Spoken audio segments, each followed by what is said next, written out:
నమో భగవతే వాసుదేవాయ. అహమాత్మా గుడాకేశ సర్వభూతాశయ స్థిత. అహమాదిత్య మధ్యంచ భూతానాం మంతయేవ చ. అహమాత్మా గుడాకేశ సర్వభూతాశయ స్థిత.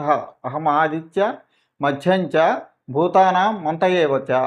అహమాత్మా నేను ఆత్మను. గుడాకేశ అంటే ఓ అర్జున, సర్వభూత శయస్థిత సమస్త జీవుల యందు నేను ఉన్నాను ఆత్మరూపంలో.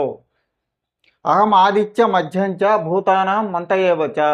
నేను సృష్టి ప్రారంభమైన తర్వాత ఆదిలోను మధ్యలోను అంత్యములోను ఆత్మరూపంలో ఉంటానని శ్రీకృష్ణ భగవానుడు మనకు తెలియజేస్తున్నాడు.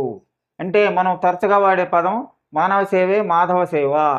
ఇక్కడ మానవ సేవ అంటే మనం అర్థం చేసుకోవాల్సింది సమస్త జీవులను యందు ప్రేమ దయ కరుణ కలిగి ఉండడం, వాటి సేవే భగవంతుడికి సేవ చేసినట్లని ఈ శ్లోకం ద్వారా మనకు తెలుస్తున్నది.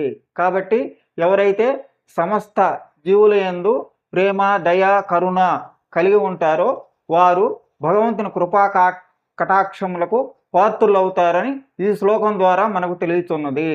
ఓం నమో భగవతే వాసుదేవ.